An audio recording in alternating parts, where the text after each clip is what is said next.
अस्सलाम वालेकुम। मैं मज़हर खान और आप देख रहे हैं जनता की बात, एक ऐसा शो जिसमें हम आपके मुद्दे, आपके मसाइल पर बात करते हैं। बिहार में कब आप बिल्कुल सही समझे, बिहार की सियासत के ऊपर हम इस वीडियो में बात करेंगे।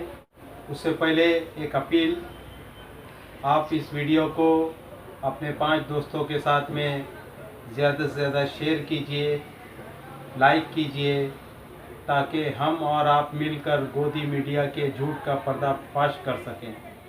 तो चलिए वीडियो शुरू करते हैं।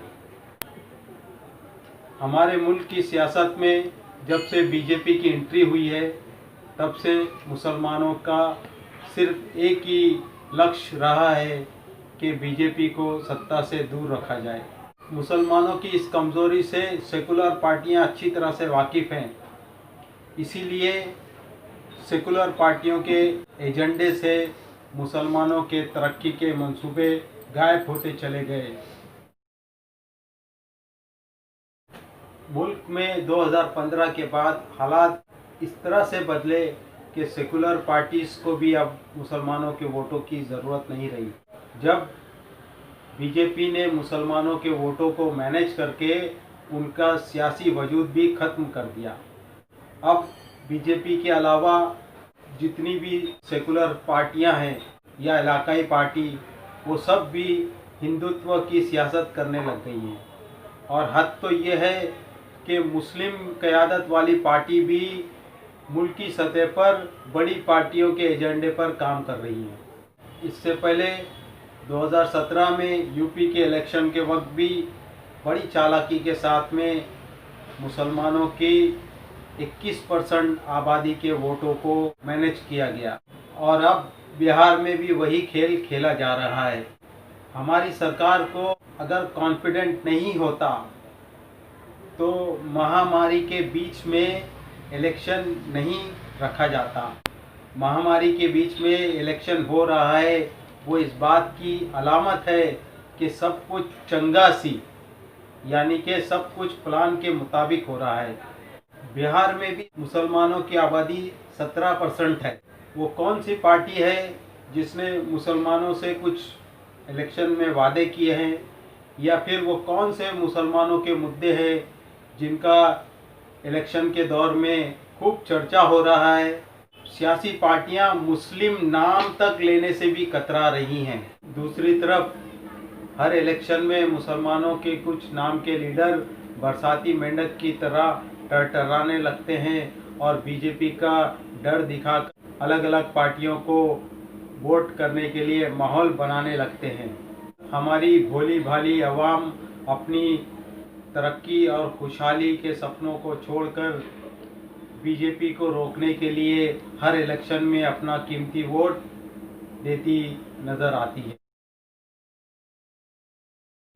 बिहार इलेक्शन में एग्जिट पोल आना शुरू हो गए हैं और वहीं बिहार का दंगल बहुत ज़्यादा गर्म होने लगा है।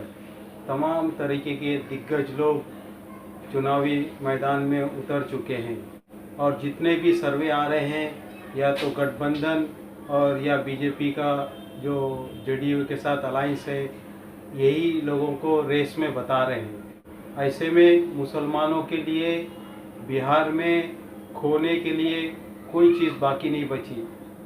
जिस बीजेपी का डर बताकर मुसलमानों को बीजेपी के खिलाफ वोट डालने के लिए कहा जाता था, वो बीजेपी पिछले 15 सालों से बिहार की सत्ता में है। इसलिए बिहारी मुसलमानों के पास में अपनी सियासी पहचान बनाने का इससे अच्छा मौका फिर नहीं मिलेगा। बिहार के मुसलमान जहां मौका मिले, मुस्लिम क़यादत वाली पार्टी के हाथों को मजबूत करे, ताकि मुसलमानों की एक सियासी ताकत वजूद में आए। 2020 के बिहार इलेक्शन में एक बड़ा बदलाव आया है। एसडीपीआई जो बिहार प्रदेश में पिछले 5 सालों से ज़मीनी सतह पर काम कर रही थी, इस चुनाव में बिहार की अवाम को एक नया विकल्प देने में कामयाब हुई है। पप्पू यादव की जाप पार्टी और उसके अलावा दूसरे 8 दलों के साथ एसडीपीआई ने गठबंधन करके मुसलमानों, दलितों और कमज़ोर लोगों की आवाज़ को ताकत देने का काम एसडीपीआई ने किया है। आज बिहार की आवाम, ख़ासतौर से मुसलमान, सियासी तौर पर अलग थलग हो गए हैं और आज अपनी हैसियत मनवाने का वक्त आ गया है। एसडीपीआई 14 सीटों में चुनाव लड़ रही है। अगर उसमें से हम कुछ सीटें एसडीपीआई को जिताकर असेंबली में भेजते हैं तो फिर आने वाले इलेक्शन में हमारी ताकत बनेगी और हर छोटी बड़ी पार्टी जो है हमारी मांग और हमसे बात करने के लिए तैयार हो जाएगी। फैसला आप लोगों के हाथ में है। आप अपनी पार्टी और अपने लोगों के हाथ मजबूत करेंगे तो फिर आने वाले दिनों में तरक्की और खुशहाली के दरवाजे खुलेंगे। और अगर हम कांग्रेस और आरजेडी और दूसरे सियासी पार्टियों के मुसलमान लीडरों के झांसे में आ गए तो फिर हमारी हाथों में सिवाय रुसवाई और जिल्लत के कुछ हाथ नहीं आएगा। आने वाले दिनों में बहुत सारे लोग हमारी कौम के हमदर्द बनकर हमसे वोट मांगने की कोशिश करेंगे, लेकिन हमको बड़े ठंडे दिमाग से फैसला लेते हुए एसडीपीआई के लोगों को जिताकर उनको असेंबली में भेजने की कोशिश करना है, ताकि जिस तरह से एसडीपीआई के लोग ज़मीन पर हमारे हुकूक की आवाज़ उठाते हैं उसी तरह से असेंबली में भी जाकर हमारे हक के लिए आवाज़ उठाएंगे। इसलिए जब आपके सामने कोई ये कहे बिहार माँ काबा तो उसको बताइए बिहार माँ मचा बवाल बा, एसडीपीआई आयल बा। इस वीडियो के ज़रिए से हम आपके सामने यही कुछ रखना चाहते थे। हमको इजाज़त दीजिए, हम एक नए मुद्दे के साथ में आपसे फिर मुलाकात करेंगे। तब तक के लिए अल्लाह हाफिज़। बिहार में काबा बढ़ल भ्रष्टाचार बा, जनता लाचार बा, और के जिम्मेदार बा, ई कैसन सरकार बा काबा। बिहार में